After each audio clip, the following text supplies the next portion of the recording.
Thank you so much, Roger. Obviously, climate change has an effect. I'd like to start way back before getting into the model. You look at this horse. All right, now, first horses did not look like this. They were smaller, and they were leaf eaters, like small jaws and teeth for grinding leaves. Not like this, not like a big animal with huge lower jaws and teeth meant for grinding grass. Why? Well, because when the age of mammals starts, it's a warmer, wetter planet. It's very forested. North America had primates. A lot of primates existed only in North America. But our subtropical forests were gradually replaced by forests and woodlands and savanna and then grasslands. All over the world got cooler, drier, and the forests receded and grasses spread.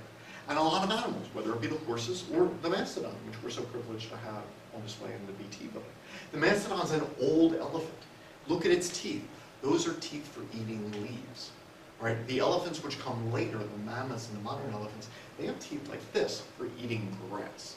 Right? And so you can tell the difference between the animal lineages, which are evolving in a cooler, drier world. Now, as animals changed, this changed the animals which humans would interact with.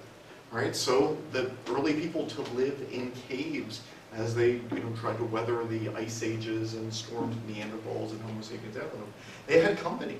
Right? There were cave bears trying to compete for the same cave. So as animals change, obviously that affects humans as well. Now, even in humans, and I'll go back a little farther, biologically speaking, before we get to the recent past, when we consider the advance of our lineage, so here's a hominid. And I don't say that because of the size of its brain. Its brain is within chimp range. The canines are a little bit smaller. The big thing is here, this hole. This hole, all right, means that this individual walked with its backbone here, like I do. Not with a backbone coming in like this, because that would make it walk on its knuckles the way a chimp or a gorilla would. Now, this is a really good way of walking if you're upright in open areas. And so the changing of climate and the retreat of forests then caused more open areas, woodland, savanna, and ultimately grassland to spread in Africa. And then ultimately then said, you're going to be successful if you're better moving in open areas with upright bipedal locomotion, as opposed to the type we see in more in apes, which are adapted to more tree-like environments. So arguably going back to the beginning of the hominid lineage, long before brain size expanded, it was climate change making more open areas which provided a driving force. Now, as we move further, I mentioned that in the glaciations, sea level fell because of all of the ice which was then incorporated into the ice sheets. And that made it easier to move. So let me just throw a grid here. All right. The Native Americans that Professor Harris spoke on, they came from Asia. Now, how would you get here from Asia? Well, if you tie up so much ice water in glacial sheets that a sheet of ice goes from the North Pole to Orange County, that's a lot less water that, to be in the ocean. And so now sea level falls to the point where you can actually walk from Asia to North America, or you could walk from South Asia into many of the islands of Indonesia, as this individual did, known from Java, or this individual did, known from the island of Flores. Now, I would have had to have done boats for some of it, but there was far more land and far less ocean. And so humans were affected by climate change where they moved. All right, so we find hominids getting to areas that we don't think that they would have been able to reach otherwise. Now, this is unfortunate for archaeological purposes, because obviously lots of people live near coasts. This yellow area, that would have made a great place for early humans to live, not only here, but along the coasts of all continents. But as the sea level rose and the ice sheets retreated, obviously that's underwater now. So tragically, as we try to piece together, the history of early humans, there was so much, human population that would have been close to the ocean that we will never be able to fully sample. But as we jump forward as these ice sheets. That's a Neanderthal calling modern humans stupid for messing with climate. I'll get to that.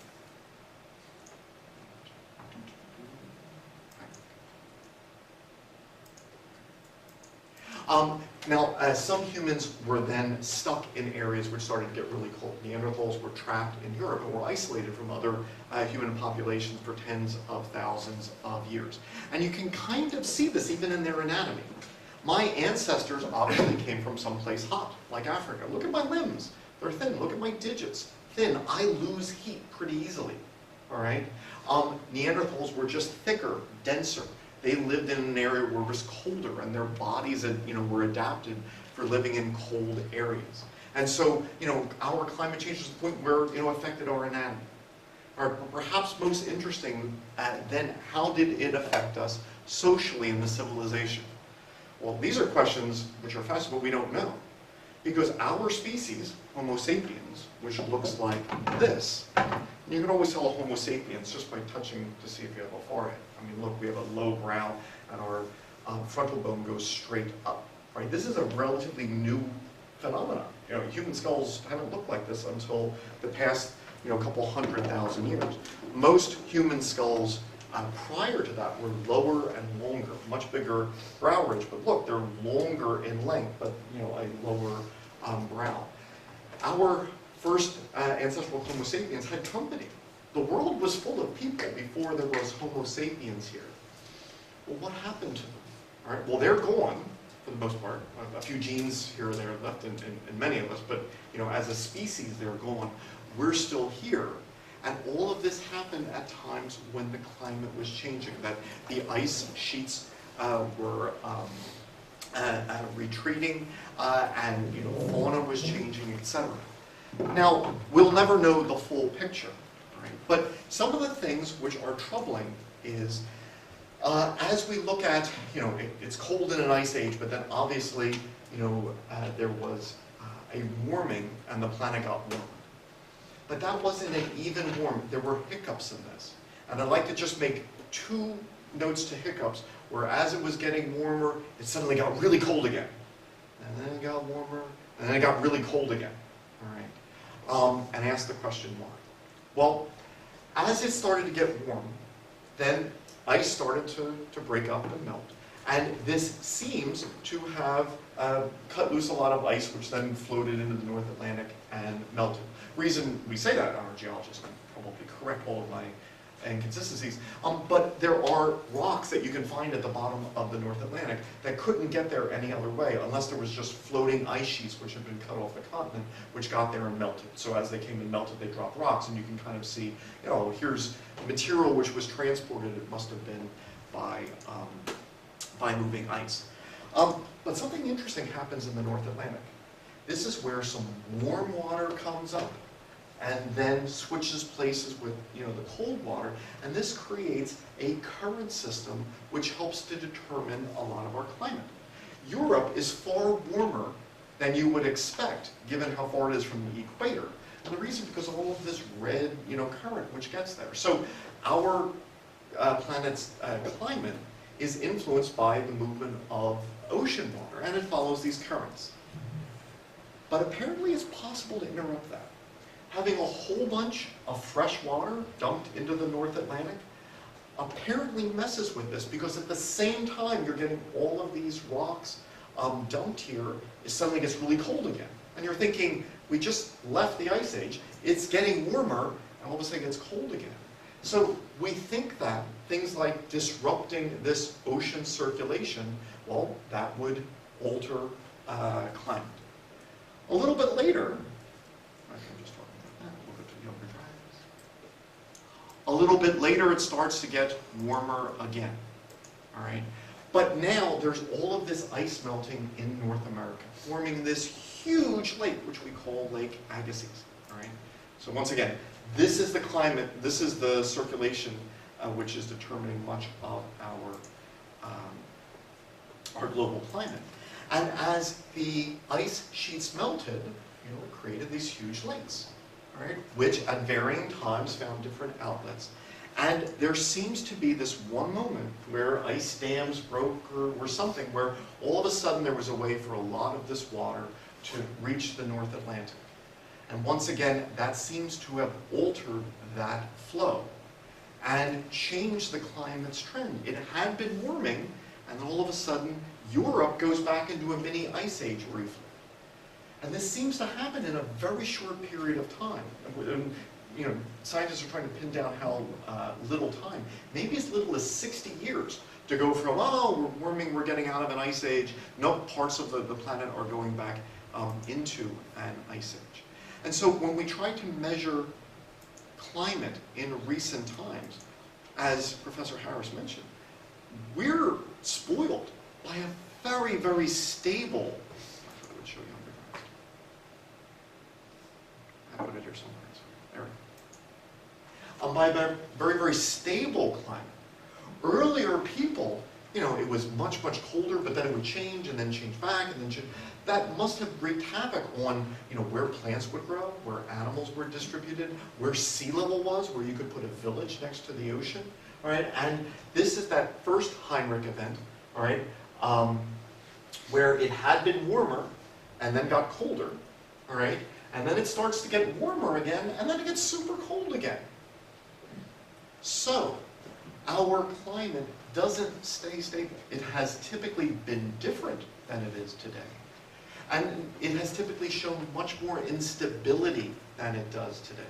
And this is particularly troubling because these two, if we ask, why did it get cold there? Why did it get cold there? Dumping a whole lot of fresh water into the North Atlantic, all right, that, we think, messed up this current system. All right.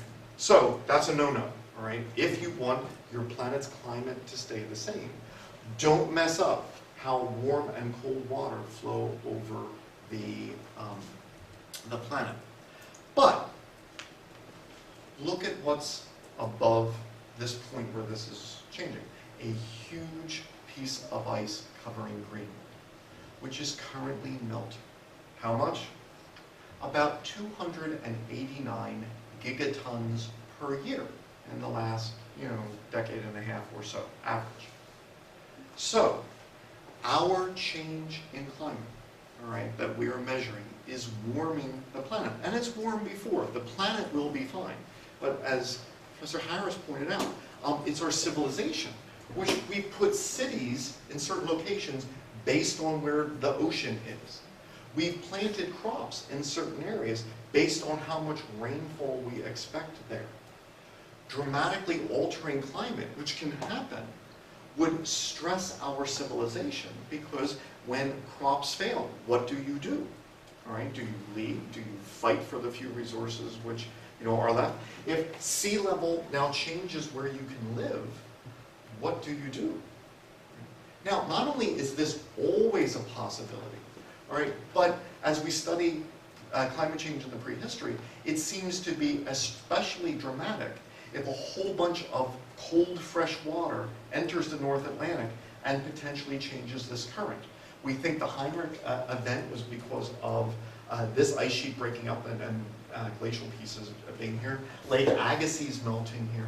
So once again, as we look at the Arctic Ocean melting, we're, you know, in the lives where for the first time people are navigating and sailing ships over the Arctic Ocean, which in my lifetime has been solid ice and you could not navigate it prior to this. So the Arctic Ocean is melting.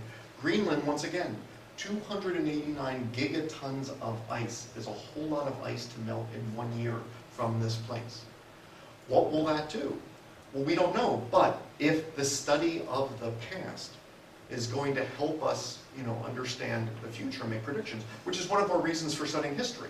We study the past with the idea that, you know, we could learn things which would ease our, you know, our progression into the future.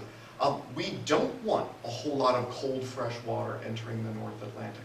That is one of those things which could potentially add instability into our climate. Now, in the past, there have been other people living here. And as Professor Harris pointed out, some groups survive, some groups don't. All right? And why don't they? Well, piecing together the past is difficult. But under all of the stresses that a society might face, right? Droughts, sea level change, more severe storms, having to move your area of occupation or plant different crops. These would certainly make, surviving in a world more difficult than it already is. And so, in addition to the interest we might have in where we come from, studying how humans have dealt with the effects of climate change in the past may have some ability in helping us to navigate the climate which seems to be changing now.